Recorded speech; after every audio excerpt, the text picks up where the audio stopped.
talked about the seventh year in a row creating this donor event. And for the first time, in part because of our time with your team and the guidelines we had, you knew we want to make at least part of that event what we call an intimate experience. And we call that a campfire experience, simply because it simulates the kind of relationships that are built around a campfire.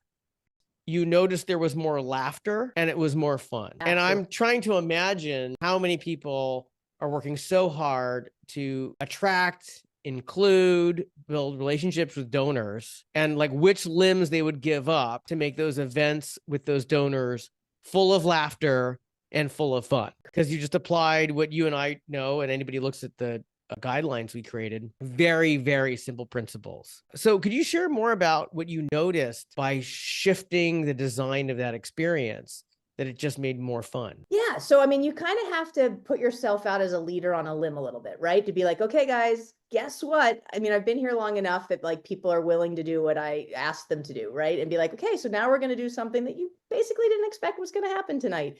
And we cut up little envelopes and we put 4 or 5 questions in the envelope and we placed them with groups of 4 or 5. And people's like opened the first question and it was just random questions. I Googled it, like, questions that you could ask at a party.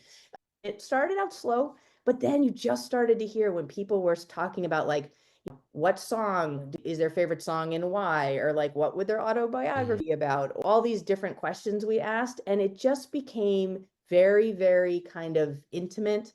There was a lot of laughter, and then the other thing was like couldn't get them to stop talking. That means that you've totally won the game of introduce them to people they want to talk to.